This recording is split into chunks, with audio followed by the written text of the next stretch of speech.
ሰላም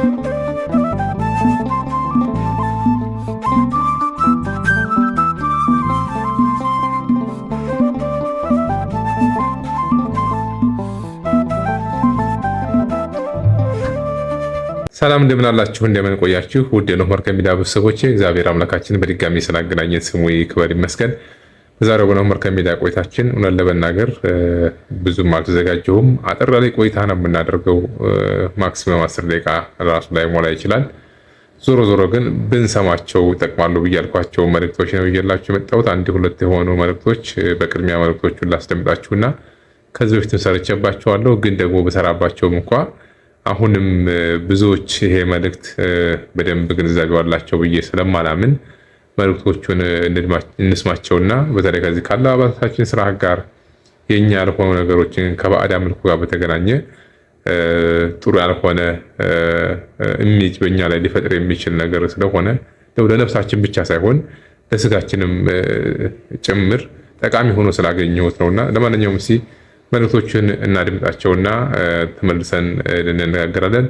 መልካም ቆይታ ይሁንላችሁ። የሴቶች አርቲፊሻል ጸጉር ወይም ደግሞ ዊግ ወደ ሀገር እንዳይገባ መከልከሉ ተሰማ። የቡርኪና ፋሶ መሪ ኢብራሂም ትራኦሬ ከውጭ ወደ ሀገር ውስጥ የሚገቡ አርቲፊሻል ጸጉር በተለይም ዊግ በመባል የሚታወቁት ወደ አገራቸው ቡርኪና ፋሶ ምድር እንዳይገቡ መከልከላቸው ነው የተገለጸው። ትራኦሬ እንግዲህ በንግግራቸው አፍሪካ አህጉር እንጂ ሙዚየም አይደለችም ሲሉ ተደምጧል። እዚህ ጉዳይ እናንተስ ምን ትላላችሁ? ሀሳባችሁን አጋሩኝ። ይሄ የቡርኪና ፋሶ ውስጥ የተወሰነ ውሳኔ ነው። አሁን ላይ በእኛ ሀገር ደረጃ ይህንን ስንመለከት ብዙ በተለይ እህቶቻችን ያልተገባ አይነት የጸጉር ምንድን ነው የሚባለው ብዙ አጉል ባህል ውስጥ እንደገባን የሚያመላክቱ ነገሮች አሉና አንዳንድ ጊዜ እየመረረን እንዲሆን የምንወጣቸው እውነታዎች አሉና ይህንን መዘንገት አለብን ብዬ አላምንም።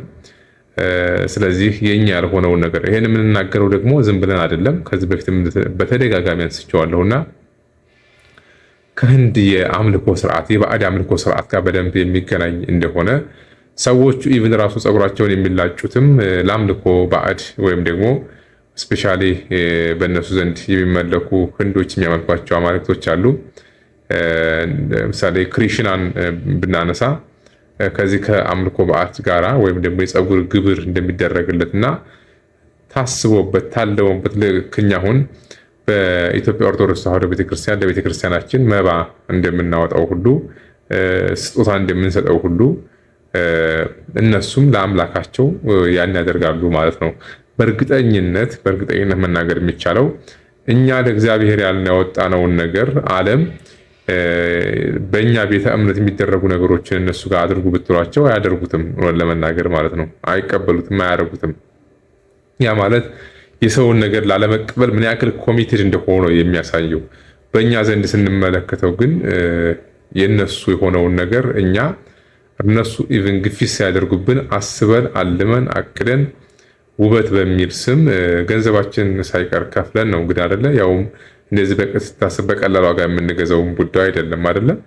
በውድ ዋጋ ወጥተን ምን ያክል ርቀት እንደምንሄድ ሁላችንም እናውቃለንና መንፈሱ ይዋረሰናል። ለብዙ ሰዎች ትዳር መፍረስ፣ ለብዙ ሰዎች ህይወት መመሰቃቀል፣ ለዲፕሬሽን እኛ የምናየው ከላይ አድርገነው ውበት የምናገኝ መስሎን ሊሆን ይችላል። ግን ከውበታችን በላይ ሊያመጣብን የሚችለውን ነገር ሌላውን ነገር ብዙዎቻችን የምንገነዘበው አይመስለኝም። እና እንደው የነፍሳችንን ነገር እንተወና ለስጋችን እንኳን በዚህ ምድር ላይ በምንኖርበት ሰዓት የሚመጣብንን የህይወት ጫና የምንቋቋመው አይሆንም።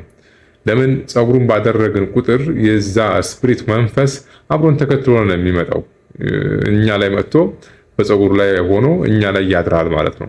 እኛ ላይ ካደረ በኋላ ደግሞ ያው ብዙዎቻችን እንደምናውቀው ዲፕሬሽን ውስጥ እንገባለን፣ ጭንቀት ውስጥ እንገባለን፣ የተለያየ መበሳጨት ውስጥ እንገባለን፣ ተስፋ ወደ መቁረጥ ውስጥ እንገባለን።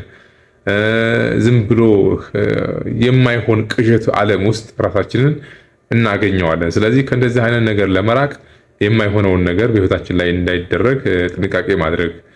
ይሄንን ስል እንግዲህ አውቃችሁ አስባችሁ አልማችሁ የምታደርጉት ወንድሞች እንደምትኖሩ ሁሉ ባለማወቅ ልክ ህዝቤ እውቀት ከማጣቱ የተነሳ ጠፋ እንደሚለው ሁሉ ቅዱሱ መጽሐፍ ባለማወቅም ይህን የሚያደርጉ እህቶች ወንድሞች እንዳሉ ደግሞ ምንም ጥርጥር የለውም። ስለዚህ እንደ ኖህ መርከብ ሚዲያ እኔም ማጋራት የምፈልገው በዋናነት ባለማወቅ ይህን ነገር የሚያደርጉ እህቶች ወንድሞች ከእንደዚህ አይነት ነገር እንዲቆጠቡ በሚል ነው እንጂ ሌላ አይደለም።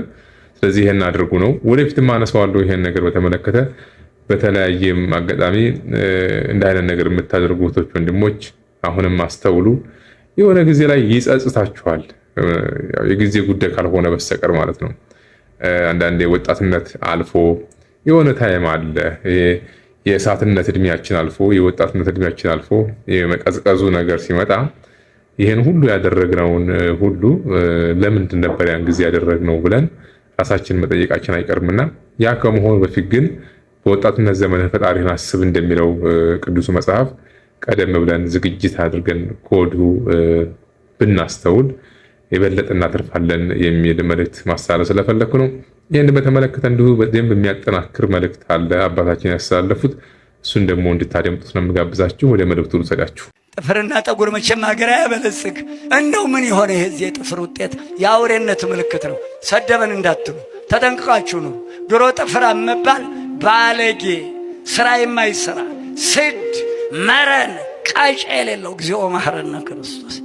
ዛሬ ነውሩ ጌጡ ነውር። ባካችሁ ሰው ነው በአእምሮ እንደግ። ጠጉርና ጥፍር ሀገር አያበለጽግም። ውስጡ ያለውን ጠጉሩን ግፍፍ አድርግና ውስጡ ያለውን አሳድገው። ስታሳድገው በመንፈስ ቅዱስ በፍቅር በትዕግስት በርህራሄ በየዋህነት በትህትና ውስጡን አጊጠህ። ዛሬ ሱሬው ዛታች ይወርዳል። አስሬ ወደ ላይ አንዴ ወርዷል። ለምኑ ይጠቅማል? አስሬ ወደ ላይ አትታጠቅም። ቆዳው ሁሉ በየሜዳው እየተጣለ ነው። ማን ያልፋው? ሙያ የለ ወሬ ብቻ። አረ እጃችሁ ይቆፍር፣ እጃችሁ አርሰናል ይላል። ጓሮ ጎመን የለውም እኮ ጓሮ ጎመን የለው። አርሰናል ብሎ አፉን ሲከፍት ያመሻል። የጠገበ ነጭ ሲራገጥ ያመሻል። አትስልም፣ አትፍቅም፣ አትጽፍም፣ አትቆፍርም፣ አትቀርጽም። አረ ተው፣ አቅምህን ወቅ። የማይፈለገውን አትፈልግ፣ የማይገባውን አትጠይቅ። አቅምህን ወቅ፣ ራስህን ወቅ። ከትልቁ አደጋ እንዳትወድቅ ልጄ ሰው ሁን። ራስህን ወቅ። ምንድነው ራስህን ማወቅ? ከትልቁ አደጋ እንዳትወድቅ። አባታችን ቃሎት ያሰማልን። በጣም የምንወዳቸው የምናከብራቸው አባት ናቸው። እንግዲህ ሁላችንም ታውቋቸዋላችሁ ብዬ አምናለሁ። አብዛኞቻችሁ ሁሌ የሚያስተላልፉት የምወዳቸው የማከብራቸው ለምንድን ነው? በሚያስተላልፉት መልእክት ልክና ትክክለኛ አባትነት የውሃ ልክ ስላላቸው ነው የማከብራቸውና የምወዳቸውና እንዲህ አይነት አባቶችን በእውነት እግዚአብሔር አምላክ ያብዛልን፣ በሌላ ጸጋም ይጠብቅልን። እንዲህ አይነት አባቶችን መካሪ ያደርግልን፣ አያሳጣን መካሪና የሚያስተላልፉት መልእክት ሀሳብ ምን ያክል ጣፋጭ እንደሆነ ማለት ነውና ምንድነው ነውሩ ጌጡ ደግሞ ነውር የሆነበት ዘመን ነው ያለንበትና ያንን በደንብ የሚገልጽ መልእክትን ያስተላልፉልን አባታችን እውነት ነው። ወደ ራሳችን መመለስ አለብን። በራሳችን መዋብ ማጌጥ አለብን። የሰው የሆነውን ነገር መተው አለብን ነው። ዛሬ ይሄንም ያው የኖህ ዘመንን ስናስታውስ እንደ አይነቱን ትምህርት ያስተማሩ እነኚህ ዘፎለን ኤንጀልስ ወይም ደግሞ የወደቁ መላእክት የሚባሉት ናቸውና ያንን የነሱን ትምህርት ተከትለም ዛሬ እኛም ወደ ሞት የሚወስደውን መንገድ ባንከተል ጥሩ ነው የሚል መልእክት ነው ማስተላለፍ ፈልገው። እንደው ከሞላ ጎደል ባጭሩ ይሄን ይመስላል ለዛሬ የነበረን ቆይታ። በድጋሚ እንደዚሁ በሌሎች ሀሳቦች እስከምንገናኝ መልካም ቆይታ እንዲሆንላችሁ ተመኘሁኝ። ሰላም ማለት እወዳለሁኝ። አመሰግናለሁኝ።